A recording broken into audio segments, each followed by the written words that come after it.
Here with a quick exhortation video, before camp. You know, remembering your purpose and the truth. Remembering what you were put on this earth to do, and what you were, you set out, to do for the Most High. Remembering everything, that the Lord has commanded you. Because you might be catching hell, you might be going through hard, troublous times. Might be falling to spirits and demons. But we gotta always remember our purpose, because your purpose is what's gonna continue to help you push through and wax stronger and stronger and stronger by the day. If you don't remember your purpose, you're gonna lose that fire. You're gonna lose that flame. And it happens to all of us. I've been there. Other brothers have been there. Once you forget what your purpose is, temporarily, you're gonna lose that fire, and that flame is gonna die down, right? So I want to grab this quick precept in Sirach chapter 27 and verse number 8. It says, "If thou followest righteousness, thou shalt obtain her, and put her on as a glorious robe. The birds will resort unto their light, so will truth return unto them that practice in her." So you want to be practicing truth on a daily basis, not just sometimes, not just on the Shabbat. You want to practice it on a daily basis, because if you practice righteousness on a daily basis, righteousness is going to come into you. Good is going to come into you. What's that precept? It says, "The man is occupied in evil. Ain't no good gonna come to him." Since direct, right? Give me 1 second. Slovakia. Sorry.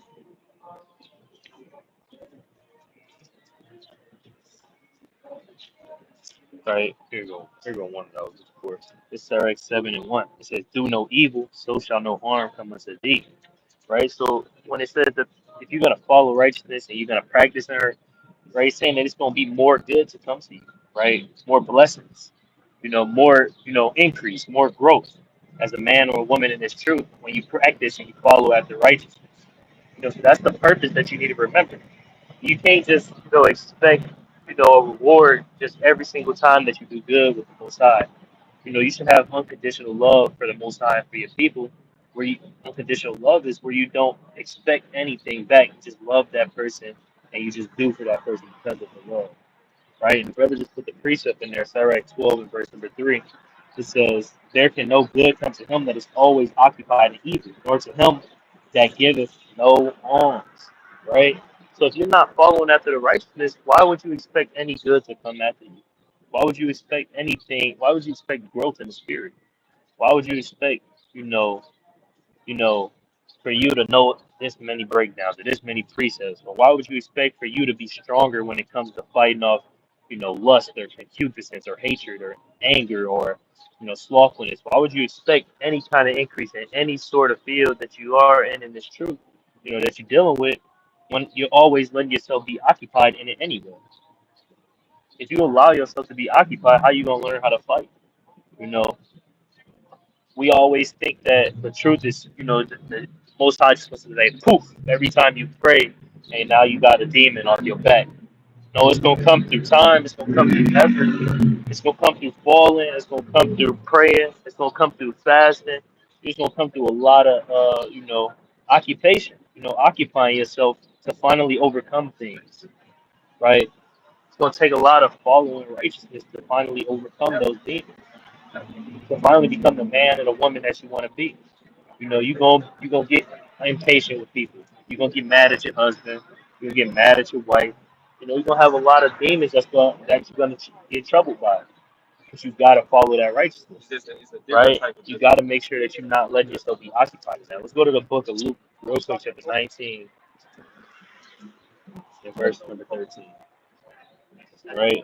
It says he called, this Luke 19:13. It says, "And he called his 10 servants and delivered them." Actually, I want the one in First Timothy. All right, let's go to the book of First Timothy, chapter 4. Right, Timothy was a young man, just like a lot of brothers and sisters, that may watch this video, that may be on here right now. It's just like a lot of us are young brothers or young sisters. When you're younger, it gets harder to fight temptation, because you see everybody else your age enjoying, the flesh, and your flesh wants that. Your flesh wants to go to the concert and pay for the concert, the Drake concert Friday night. Your flesh wants you to go to the club Friday night and party till your damn heart stops. Right? That's what your flesh wants to do. Right? But being a right, let me get this other quick precept and Acts real quick. Being a man or a woman in this truth, you gotta understand you're a prisoner of Yahweh Ba'Shem Yahushai. Right? And you're bound with a chain for your people. Right? You're bound with chains and fetters to serving your people and wisdom. Right? This is Acts chapter 28 and verse 20. This cause, therefore, have I caused for you to see you and to speak with you, because for the hope of Israel I am bound with this chain. So you're bound with chains and fetters for the hope of Israel. You're bound with these chains and fetters. It symbolizes wisdom. And having that discipline and that diligence to fight temptation, to follow the commandment, to grow and to do everything that the Lord has commanded you to do. So that's the chain, that you're bound with for the nation of Israel. Why you don't do these things? Why you don't allow yourself to be occupied in wickedness? That's your purpose. Your purpose is for the nation of Israel, right? Even Yahweh, not Yahweh Shai, but even Paul said, "Hey, I'm a prisoner of Yahweh Shai." Let's go to Ephesians real quick, chapter 3. We're gonna get the other precepts in a little bit, right? This is Ephesians chapter 3. It might get loud. There's a lot of motorcycles out here. Right? This is Ephesians chapter 3 and verse number 1. Right? Sister, this cause I, Paul, the prisoner of Yahweh Shai, Hamashiach, for you Gentiles. So Paul, right? Right? So Paul, he was a prisoner of Yahweh Shai for the Gentiles. Meaning he had this specific office where he was bound with a chain for the Israelites that didn't know that they were Israelites. And he had to go and break the scriptures down to them. He had to come and bring them into the truth of the Spirit. He had to set these churches in order. He was a prisoner for Yahweh Shai for these men and these women. Right? He wasn't just out here doing whatever he wanted to do. Everybody's flesh would love to do what they want to do. But you got a purpose. Right? Paul was commanded, hey, you go and do this for the Gentiles. Peter gonna go do this for the Jews. Right? Let me find this precept real quick up in Galatians. Right? That's how you know the brothers going. Give me a second. Yeah, one Israelite, she was like, yeah, I want one of those. I don't want no Right? This is Galatians chapter 2, and I'm gonna start at verse 7. Right? It says, but contrary-wise, when they saw that the gospel of the uncircumcision was committed unto me, as the gospel of the circumcision was unto Peter. So the gospel of the uncircumcision, or the Gentiles, is committed to Paul for him to do. So he's bound with that chain. Right? So he's got to discipline himself, and he got to make sure that he's on fire. He got to make sure that he's, increasing. He got to make sure that he's leading by an example for the Gentiles, right? To bring them into the truth. Because if you don't lead yourself, and lead yourself as a righteous example, the people that see you, they're not going to respect you. Your wife might not respect you.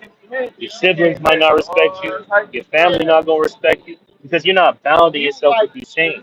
And that happens to all of us, right? If we don't take this truth serious, right? When we don't bound our, set ourselves, wrap chains around us and fetters, right? And they'll throw the key away, right? We lose respect from our peers, right? Let me keep reading.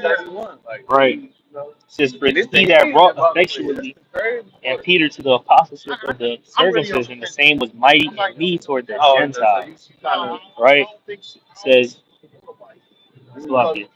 It says, and when James, Cephas, John, who seemed to be pillars, perceived that the grace was given unto me, they gave to me and Barnabas the right hand to fellowship, that we should go unto the heathen and they unto the circumcision. Right? So they knew what their purpose was. They knew what their office was. They knew what their talents was, and they executed in that. Right? I'm Slack.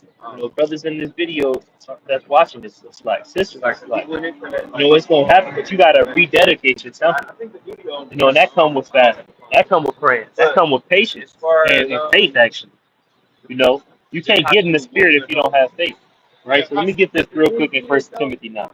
Right. This is First Timothy chapter 4. And I'm gonna start I'm gonna start at First Timothy 1 and verse number 1 real quick to get the context. This Paul, an apostle of Yahweh Shai Hamashiach, by the commandment of Yahweh our Savior, and the Lord Yahweh Shai Hamashiach, which is our hope, to Timothy, my own son in the faith, grace, mercy, and peace from Yahweh our Father and Yahweh Shai Hamashiach our Lord. And I besought thee to abide still at Ephesus when I went into Macedonia, that thou mightest charge some that they teach no other doctrine, neither give heed to fables and endless genealogies which minister questions, rather than godly edifying, which is in faith. Right? So what Timothy, Timothy being a younger brother in the truth, right? He was over that church of Ephesus, and he had a specific duty, right? He had a specific purpose at that church. He wasn't just there to scream Revelation or whatever, scream Isaiah down 63 and 1 all day. No, he had to make sure that they weren't giving heed to false doctrines and wickedness. That the brothers in that truth in the church of Ephesus wasn't going and worshiping, false gods or the false resurrection that, Hymenaeus and Philetus was preaching, or Hymenaeus and Alexander, I believe it was, right? So that was his purpose, right? And you have a purpose. Every brother might be to give out flyers, to get flyers, to be a reader, to hold the post, right? Sister, make fringes on the shirt, exhortate your husband or your courtship, pray for your husband or your courtship, be compassionate and affectionate to your husband or your courtship, you know, husbands be affectionate and compassionate to your wives and to your courtship. Everybody has a purpose, and if you forget that, everything's gonna fall apart in your life. When you stop, working towards your purpose, the Most High start bringing hell upon your life because He committed something to you, and you say, you know what, I don't want to do that. And not because you don't want to serve the Most High, He's not gonna be with you anymore. Meaning Satan and his demons are just gonna be coming full fledged at you and taking your head off. Right? And I'm gonna get a precept on that, right? But let's get this in First Timothy 4 and 1. Right? We ain't even gonna get verse 1, y'all already understand the context. Right? Verse 12.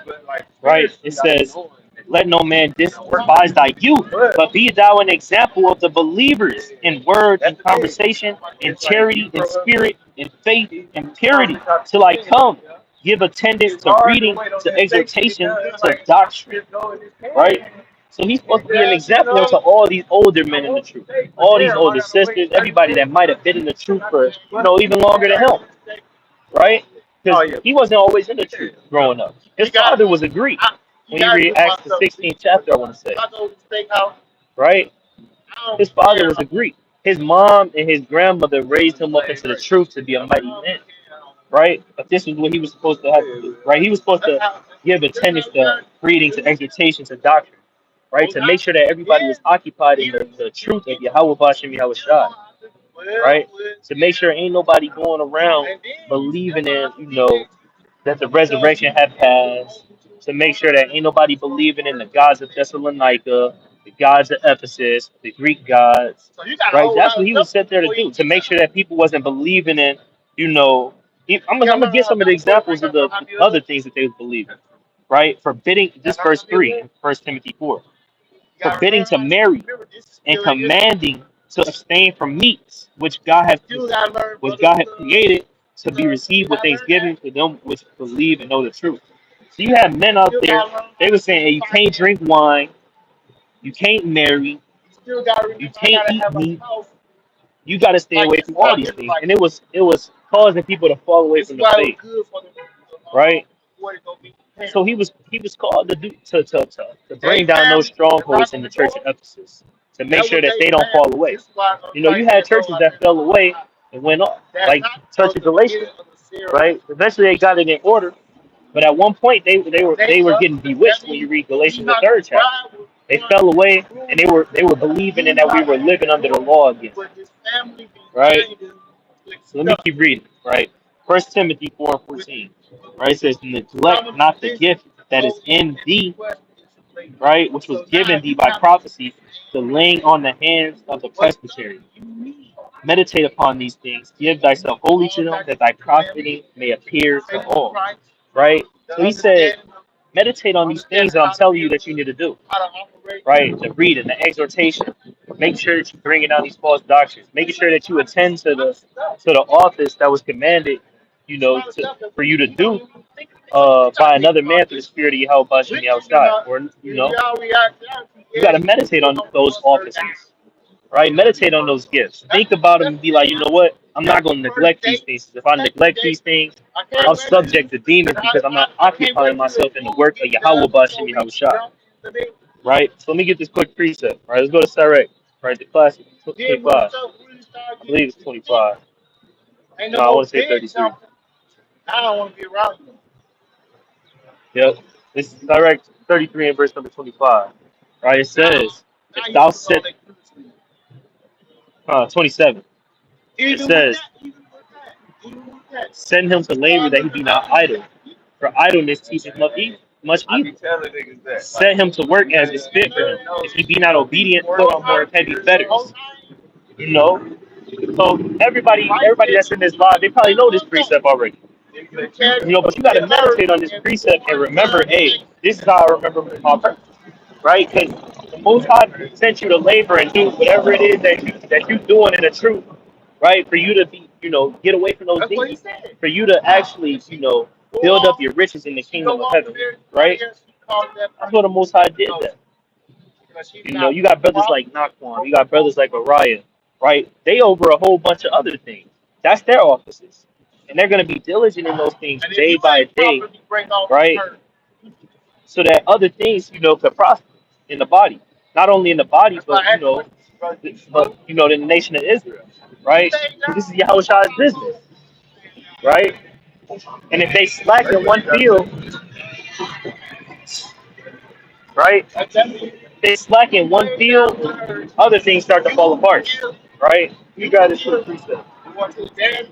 Right? It's like forsaking Yahweh Bashem Yahushua. When you neglect to do the work, you forsaken the Lord.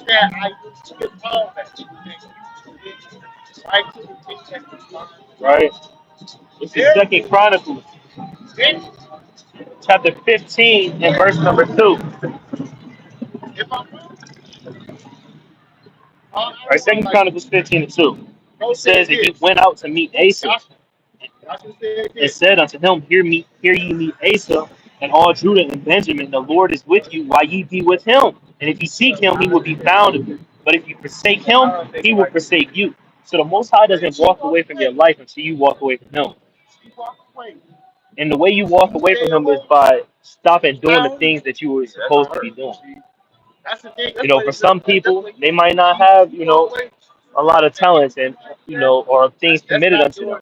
A lot of people, what might have been committed to them was just to keep the commandments, to keep the faith.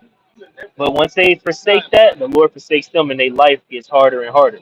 What happened to Jonah?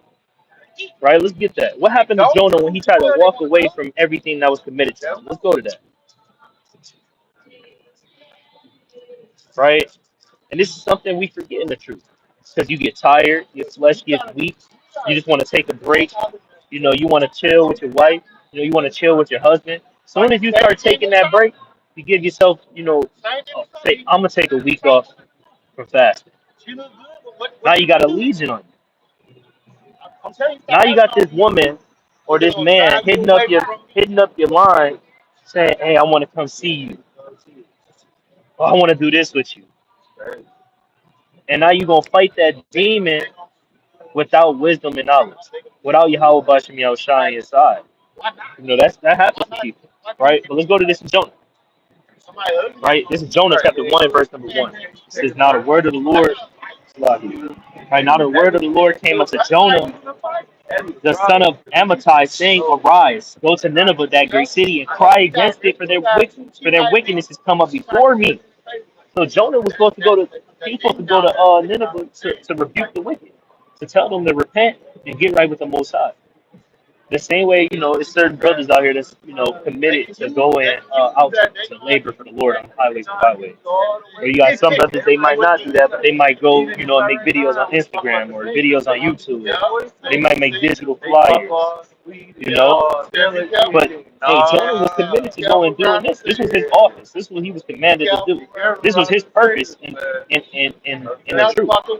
The Most High didn't want him to go and do anything else. The Most High wanted him to do this. You know, you don't want to get caught up in the truth and be like, you know, you got something that you're supposed to be doing, but now you're saying, well, I think I want to go do this. I feel like this would benefit the truth, and I would like to do this more. Because then the Most High, you're not gonna let that thing happen.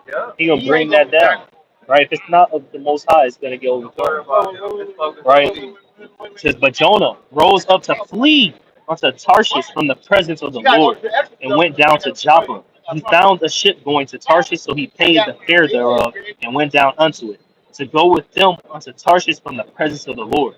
So he said, the hell with that. I ain't finna go to Nineveh. I'm about to go to Tarshish. I'm about to get on this ship. I'm about to get on this ship and I'm about to go to Tarshish. I don't care how much money I gotta pay. I'm going to Tarshish. I'm not going to Nineveh, Lord. How are you gonna try to flee from the Lord? You can't flee from the Lord. His eyes are everywhere. And that's what you gotta think. You know, so when you choose to go and, you know, deal with that lust demon late at night, 2 in the morning, 3 in the morning, or you choose, right? Or you choose to say, you know what, I'm not gonna teach my wife or my courtship today. I'm not gonna read with them today. I'm not gonna read with my kids today. The Most High gonna make some happen that ain't gonna be too good to you. You know? But let's keep reading. It says, but the Lord sent out a great wind into the sea, and there was a mighty tempest in the sea, so that the ship was like to be broken. So the ship broke down in the middle of the sea. That boat that Jonah had got on, it broke down. Him thinking, hey, I'm about to go to Tarshish. I'm about to, hey, forget what the Lord told me to do. I'm gonna do the work at Tarshish. I'm gonna, live my life how I want to live it. Broke down, and then what? Let's go to Jonah chapter 2:1. It says, then Jonah prayed unto the Lord his God out of the fish's belly, and said, I cried by the reason of mine affliction unto the Lord, and he heard me out of the belly of hell, cried I, and thou heardest my voice. So like I said, the Lord gonna bring hell on you. If you forget your purpose. If you say I'm not gonna do this work, as a man or as a woman, and you choose to go and do other things, and then you wonder why you catch a hell, that's your reason, right? The same way Jonah caught hell for not listening to the Lord and doing what the Lord told him to do, he ended up in a whale's belly. Eventually he got out, he told the people to repent in Nineveh, and that's what we got this book now, right? But, you don't want to forget that. Once you forget that, it's over with. The Most High can have mercy on you, obviously. He can give you mercy. He can be like, you know what? It's cool. He repented. He's trying to do better. He's trying to get away from these demons that's got him doing less of my work or not doing my work at all. He repented. All right, just do what you got to do. What I told you to do. And you do that, and you bring more and more spiritual riches into your life. Into your future life. I should say, right? So that's what we want to remember, man. We can't, we can't get too caught up in this life where it make us walk away from Yahweh Bashem Yahushua. If you don't want Yahweh Bashem Yahushua walking away from you, don't walk away from him. Because once he take his spirit from you, or once he, hide his face from you, it's no going back. Then you be stuck in the world. Let me get that quick precept in Job 34. Job 34:29.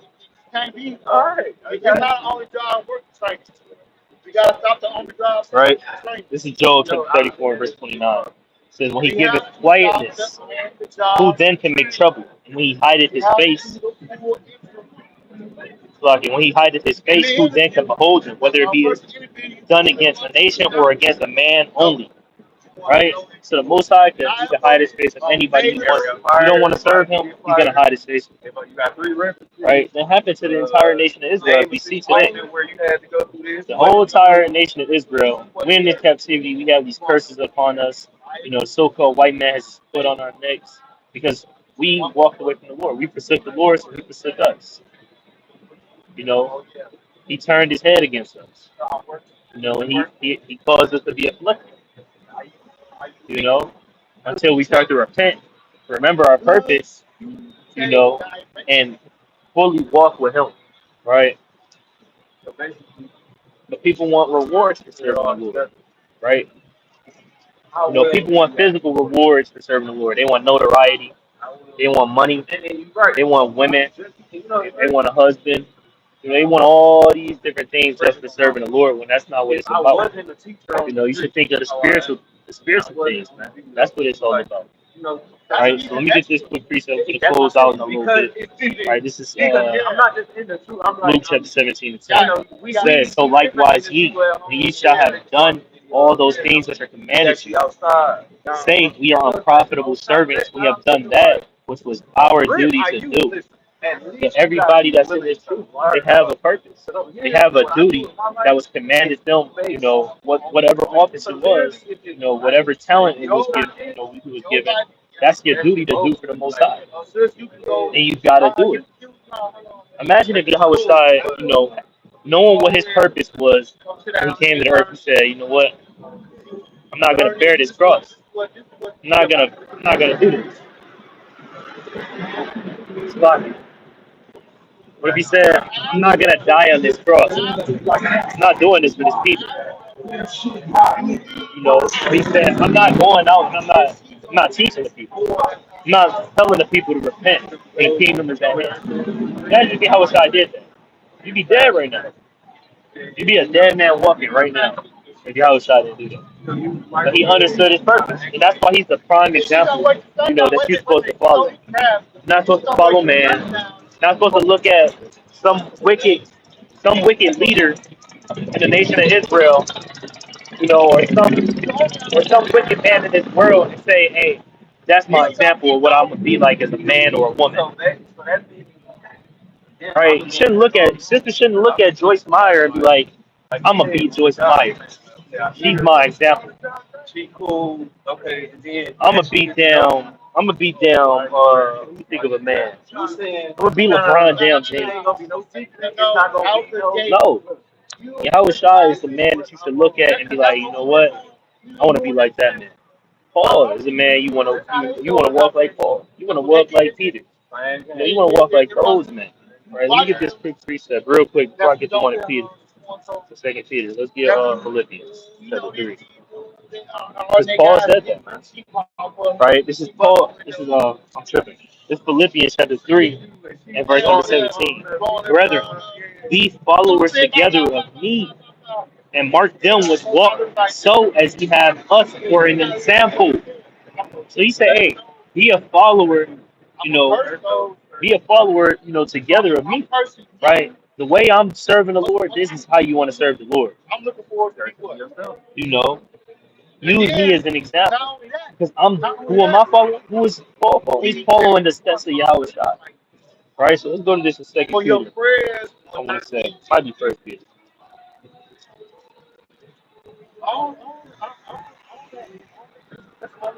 Damn, where is that?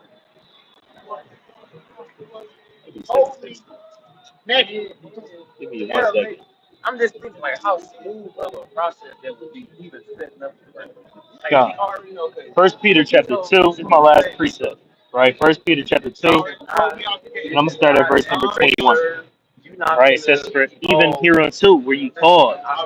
Being called is you having a purpose into this truth. I'm going to get one more precept after this and we're going to close out. Right? But you being called is a purpose. You have a purpose now in your life.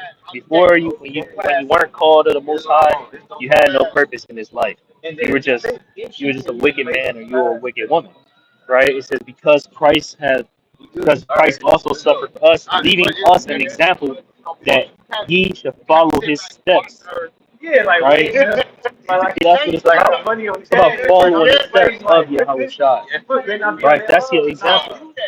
Right? That was the precept I was thinking about. I forgot. Right?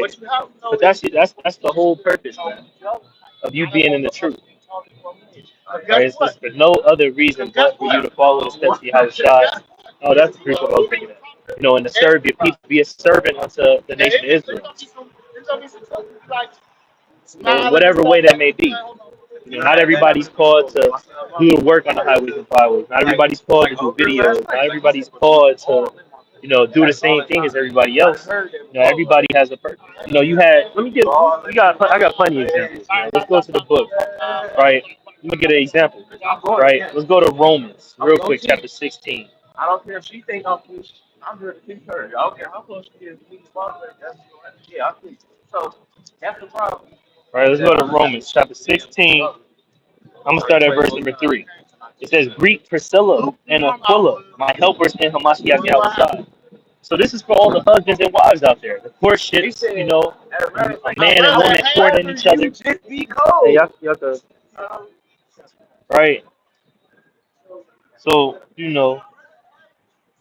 this is for the husband and wives and the courtships out there, right?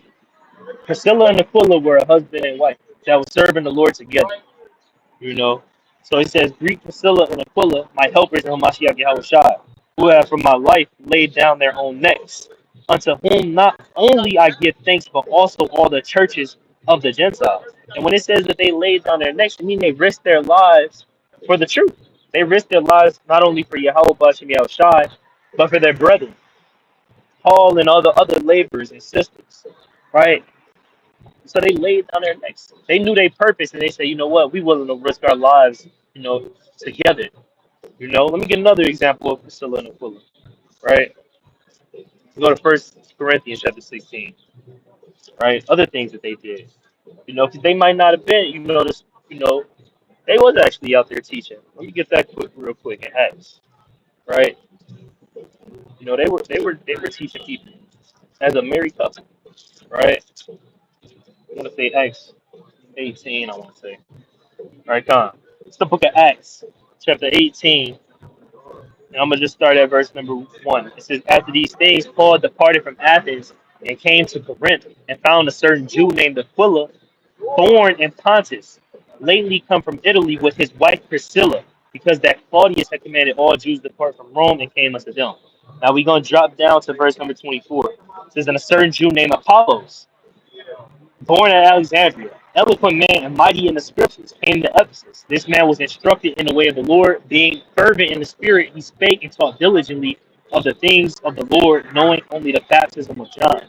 He began to speak boldly in the synagogue, whom when Aquila and Priscilla had heard, they took him unto them and expounded unto him the way of God more perfectly." Right? So they was over there teaching Apollos, a mighty man in the scriptures. They understood, hey, he mighty in the scriptures, he on fire, but they had to show him the way of Yahweh Shai. Because all he knew was the way of John, the Baptist. Right? So they were out there really doing the work together. They might not have been out there, on the highways and byways together doing the work, but they were, edifying people. They were edifying people. They were, risking their lives for the truth, right? And they also opened their house up as a church, right? Their house became the church. Right, let's go to First Corinthians chapter 16, and we're gonna start at verse number 19. Right? It says, "The churches of Asia salute you, Aquila and Priscilla. Salute you much in the Lord with the church that is in their house." Right? So they said, we understand what our purpose is. They were a married couple. They stayed diligent. They stayed fervent together. And they were doing many mighty works. You don't hear about, stuff like that. Because you got brothers out here, they think, oh, let's just go out, teach on the highways and byways, and scream at the so-called white man. It's get a boot kiss. That's what men think. That's not what all this shit is about. And they said they opened they house as a church. They house was the church, right? That's a mighty thing that they was out there doing, man. And they were called to do these things. They had many gifts. They had a specific, office and a specific purpose set up, by the Most High through the churches, right? And they did it accordingly, right? I'm gonna get two last precepts, right? And you want people to hold you accountable. Like me, I want my brothers to hold me accountable. I want my courtship to hold me accountable. I want them to be on my heels if I'm not doing something. If I'm not fasting, that's a problem. You should be like, "Cosmo, what you doing, man? Why you not fasting, bro? What spirits you dealing with?" And I gotta be honest. Right? I can't sit there and break the commandments and say, I'm on fire, man. I'm doing this thing, man. No, I got to tell them what I'm dealing with, man, so that I can get my spirit back in order if I'm not doing something, right? So that's what you want. You want people to hold you accountable to, what you were called to do, right? So let's get this real quick in Romans chapter 11 and verse number 13. I'm going to get three precepts, right? So lock it. This is where I speak to you Gentiles, inasmuch as I am the apostle of the Gentiles, I magnify mine office. If by any means I may provoke to emulation them which are my flesh and might save some of them. So he said, hey, I'm magnifying my office, being an apostle of the Gentiles. He said, hey, I'm trying to provoke, these Gentiles, right, to emulation. Meaning he's trying to provoke them to start serving the Lord, doing the same thing that he's doing, in different ways, trying to show them how to he's trying to, provoke them to and magnify their offices as well once they, be called into this church. Right? So let's get another precept. Romans chapter 12, verse number 11. Right? Something that you want to, meditate on. This is a precept for this Shabbat that you want to meditate on. I got two more precepts. Lock it. Right? This is Romans chapter 12 and verse 11. All right, it says, not slothful in business, fervent in spirit, serving the Lord, rejoicing in hope, patient in tribulation, continuing instant in prayer. Right? So meditate on that. Right? Meditate on this other precept too. Right? Galatians chapter 6 and 9. Right? Start at verse 8. It says, for he that soweth to his flesh shall of the flesh reap corruption, but he that soweth to the Spirit shall of the Spirit reap life everlasting. And let us not be weary in well doing, for in due season we shall reap if we faint not. So if you're sowing to the flesh and you're not, doing what you were called to do, the flesh is gonna you're gonna embrace the flesh. You're gonna embrace the flesh and you're gonna start to fall away. Right? But it says, let us not be weary in well doing, for in due season we shall reap if we faint not. But if you stay on fire, but if you sow to the Spirit, you gonna get a big increase. It says you're gonna reap if you don't faint. Right? So let me get this last precept in Matthew 22.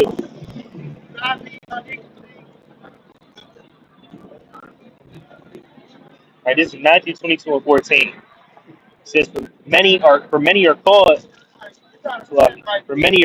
but few are chosen. And as many men, as many women that was called to do the work of the Lord. Many men, many women, that had office, that understood the precept, that gave alms to the poor, that did many different things for the truth. But only a few of those people will be chosen. Why? Because only a few of those people will stay diligent all the way into the end. Right? So, I charge brothers, I charge myself, and I charge the sisters, to, if you were called to be in this truth, try your best, from starting today, set you a week goal, a week long goal all the way to next Shabbat, to be as fervent as possible in the spirit, whether it's you fasting as much as you can throughout the week, you praying as much as you can throughout a day, or throughout the week, you reading as much as you can, maybe going out and giving alms to the poor, whenever you can.